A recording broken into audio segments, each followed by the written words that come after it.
Welcome to Mutual of Omaha's Wild Kingdom. I'm Peter Gross, co-host of the original Wild Kingdom with Marlin Perkins and Jim Fowler. Most of us have seen movies or television shows where sharks have been portrayed as marauders who prey on unsuspecting swimmers or smaller fish in the sea. But many Wild Kingdom episodes illustrate how sharks and other predators are an important part of the food chain in our underwater world. Oceans cover 70% of our planet, yet we still have much to learn about this important ecosystem.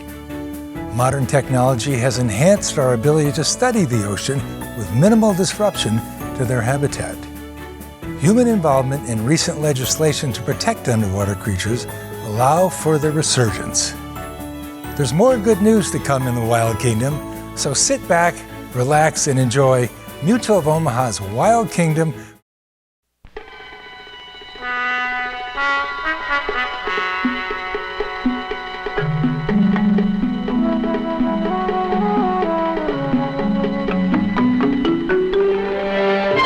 Mutual of Omaha's Wild Kingdom.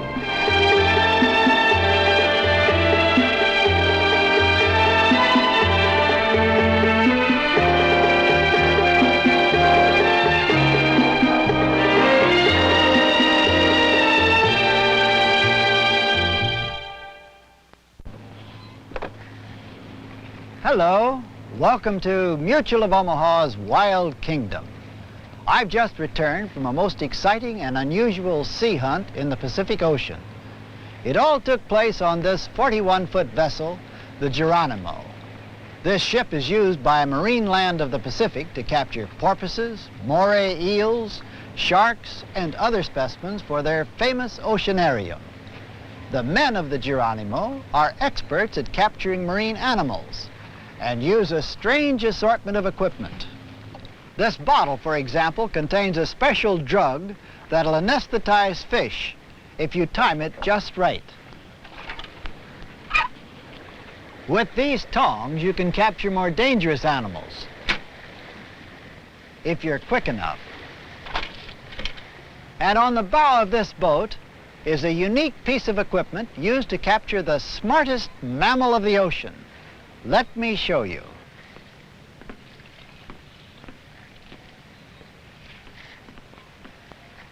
First, you get in this basket on the bow here. And if you know how to use this, a combination net lasso, you can catch a porpoise, Western style. It takes a little luck and lots of skill. Our adventure started when I arrived at the Mainland pier. The crew of the Geronimo was all set to go.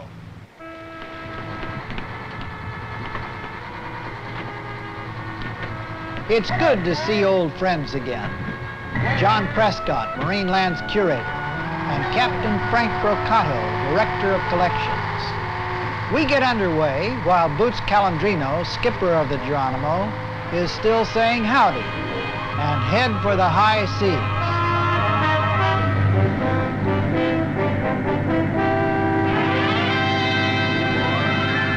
Captain Frank sights a disturbance in the waters to starboard. Porpoises.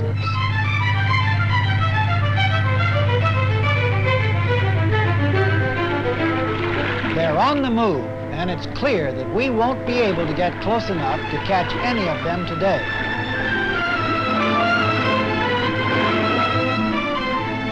But there are other marine specimens to be caught, and the skipper knows just where to go looking for them. In the waters off this desolate island are some of the strangest fish in the Pacific Ocean. As we come to anchor, everyone makes ready. Cameraman Ralph Nelson goes first. A last-minute adjustment of equipment with John Prescott, who'll do the catching today, then in we go.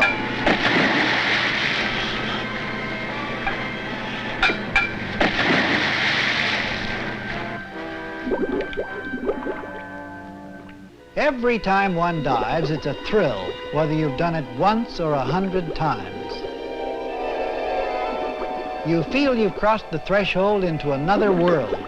A wonder world of half-light and shadow. A universe where danger always lurks. The camera's light illuminates some of its wonders. Bright colored fish and underwater life.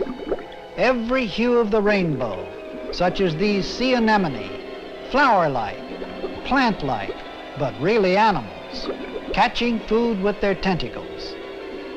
There are also dull-colored crustaceans like this cancer crab. Our hunt begins. John's going to anesthetize fish by spraying them with a drug from that rubber bottle next to his air tank. And I don't want to miss this unique action. That's a tree fish.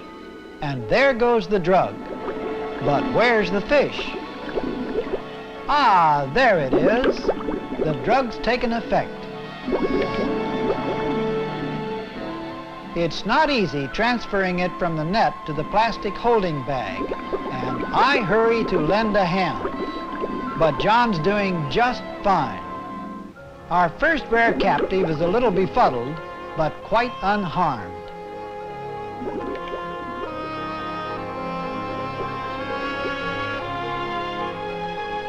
The hunt takes us deeper. The fish we're after live on the bottom, 12 fathoms below the surface. Next, a rare convict fish, trapped in the milky white drug. They suffer no hardship in the plastic bag because there's enough water in it for them to breathe comfortably.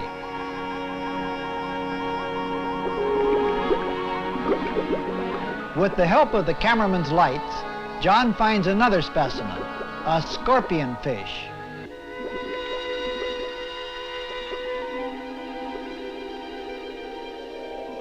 While he's busy with it, I hurry back to the surface.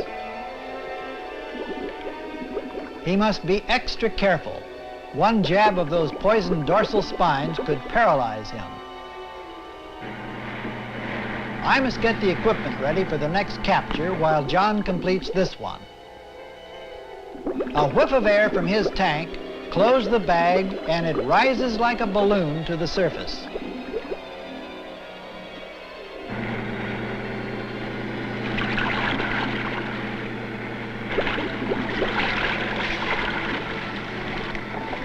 John's seen a moray eel. He'll need the tongs and a lot of luck if he's going to catch it. Got one down. Okay, yeah.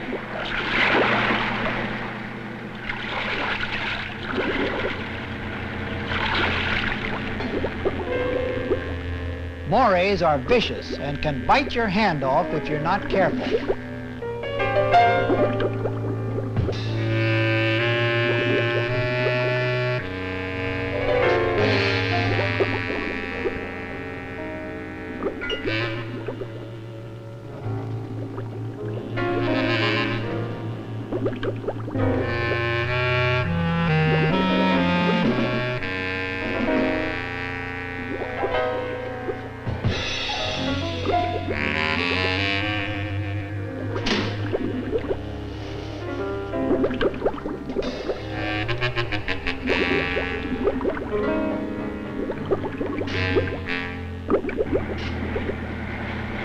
Once it reaches the surface, the moray eel puts up a terrific struggle.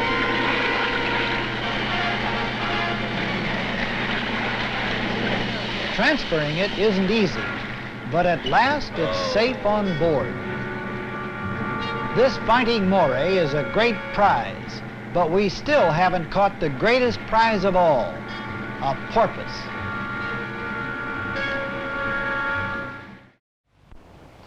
We had all the specimens we wanted, except the most important one. Then we got a radio report that porpoises had been sighted farther south. We raced to the position. Equipment was checked and rechecked. We didn't want anything to go wrong when our chance came to net a porpoise.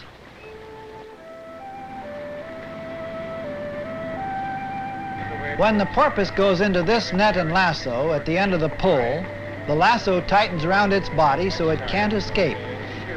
The way Boots Calandrino explains it, it sounds simple, but I'm sure it's not going to be quite so easy.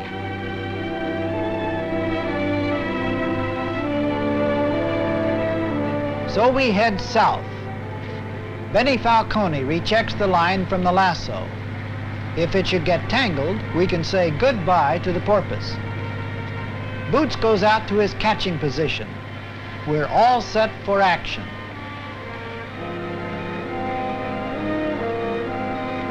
To the south, John Prescott in the helicopter is trailing the porpoises and radioing their position back to us so that we can intercept their course.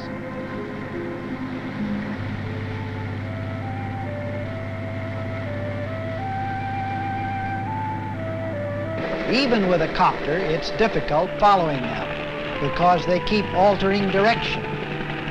1 minute they're there, and then before you know it, they've disappeared. And you have to hunt and try to guess their new course.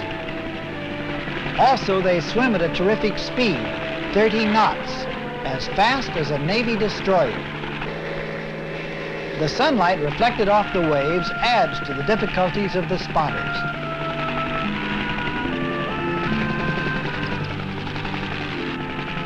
At last, the great school of porpoises nears a position where we can intercept them.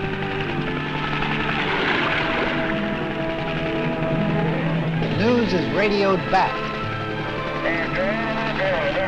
Can you read me very over? Read you fine, John. Over. Your porpoise are down at 1 mile south of the present position we're driving. Looking forward to seeing you down here. Fine, John. Got your position. 1 mile south of our present position now, and we'll head that way immediately. The school is less than a mile south of us now. Excitement builds as we race towards the interception point. Everyone is keyed up and on the alert.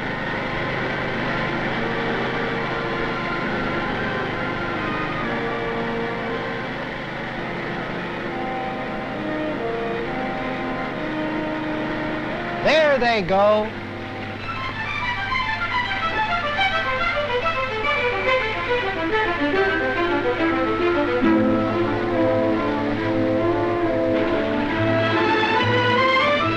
The porpoises suddenly alter direction and veer to starboard. Only Captain Frank's experience keeps us on their trail. He must maneuver the Geronimo so that Boots is positioned just above the racing porpoises.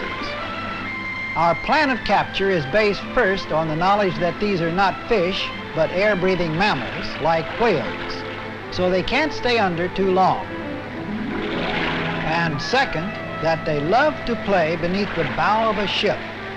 If they'll do that, Boots may be able to net one when it comes to the surface for air. But the whole trick is to do it when the porpoise is not looking. If he sees the net coming, he's off like a flash.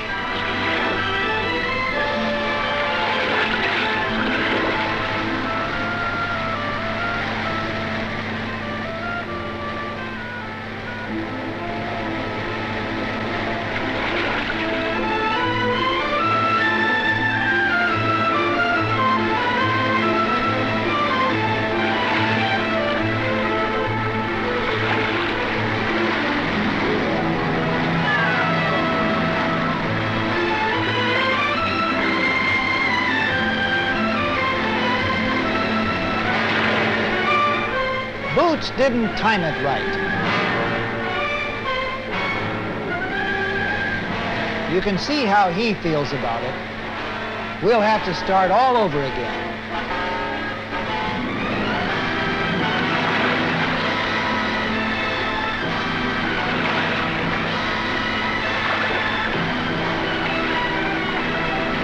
These mammals hear well.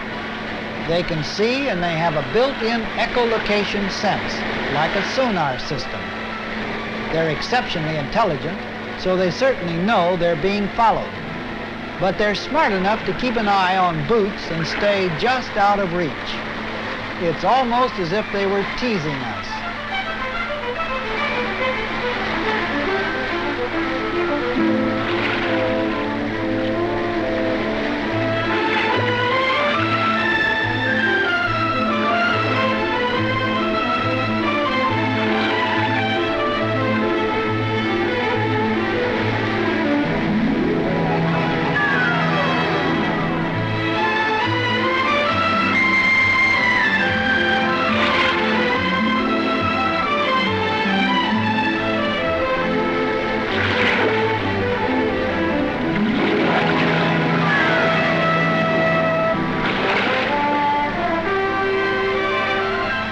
is really back-breaking work, but if we don't catch one now, we're in trouble because our fuel is running low. The sky's overcast, and it looks like a squall's approaching. Once more, Boots is maneuvered back into position. It's now or never.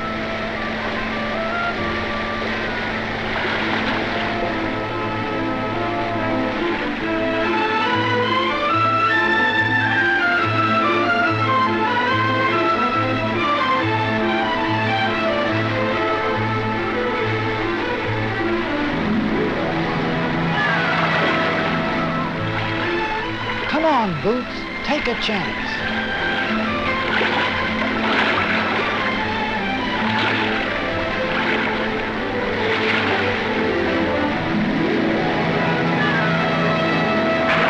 He got it. Benny's ready with the line. No snags as it goes out.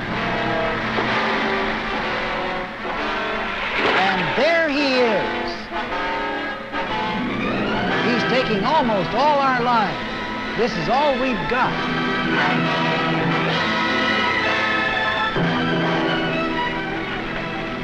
At last he slows. The line's holding. We've roped a great big fighting porpoise.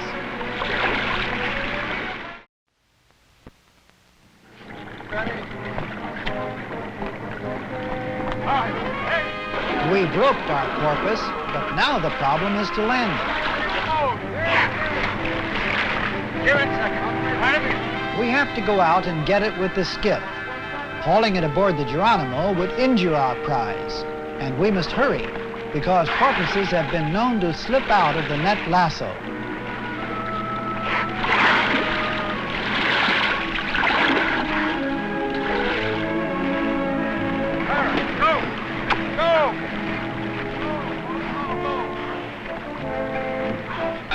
Ralph Nelson goes underwater to film the capture.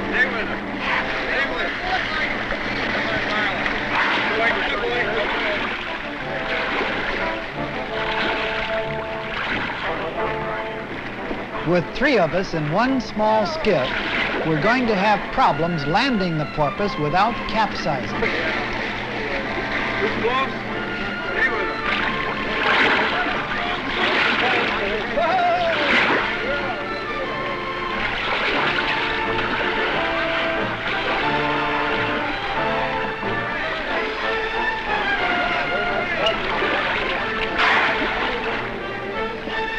He's putting up a terrific struggle.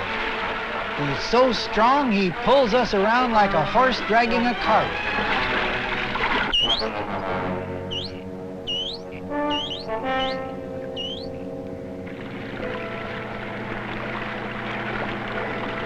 At last, Benny gets him alongside, and he almost capsizes us.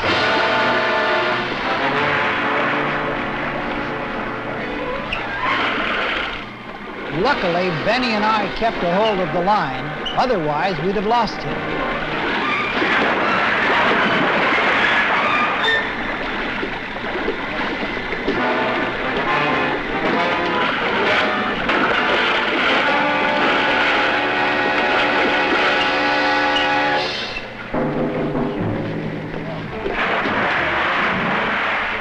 Again, he gets away, and this time takes most of the line.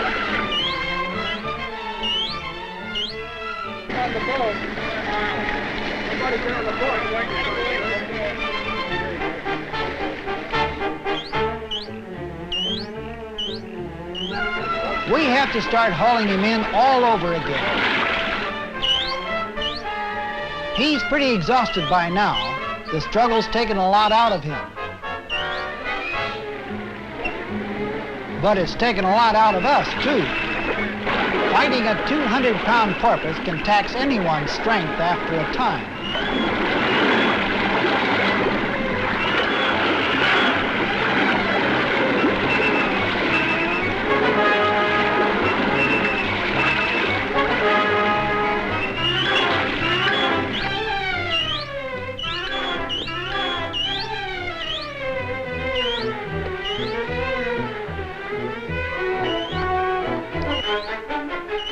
even when he's next to the skiff, it's difficult to grab the net with him struggling.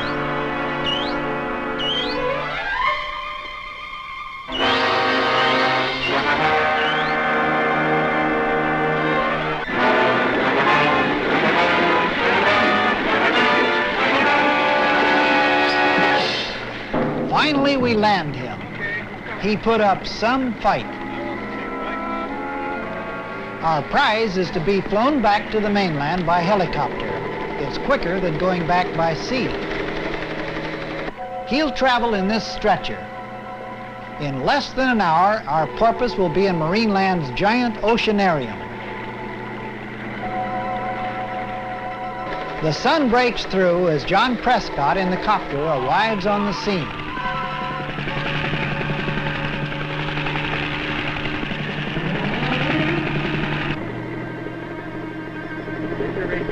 Hooking up the stretcher should be fairly easy.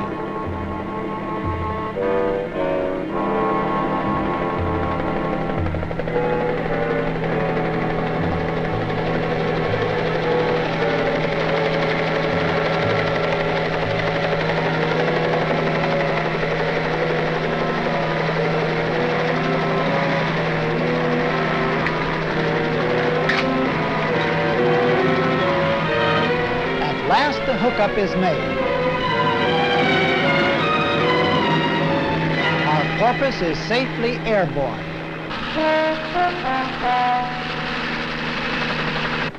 But hold on, something's wrong. One of the lines from the stretcher is fouled, and the porpoise might slip out.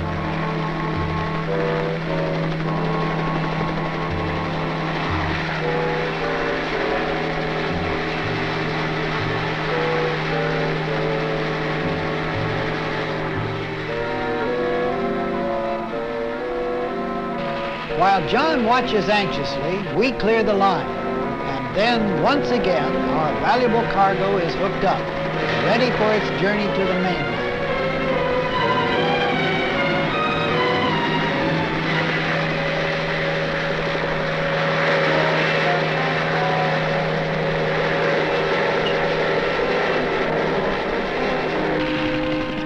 A sea mammal, caught in the ocean, flies through the air.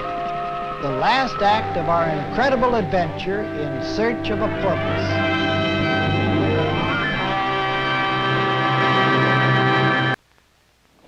All the creatures we caught on the Geronimo were transported safely to Marineland. Some will go on exhibit for the pleasure of all. Others, like the highly intelligent porpoise, may appear in one of their famous aquatic shows. Zoos and oceanariums such as this provide scientists the opportunity to observe and study at close range the inhabitants of our lands and seas. They also provide for young and old alike an understanding and love for all the creatures that inhabit the wild kingdom. Mutual of Omaha's Wild Kingdom.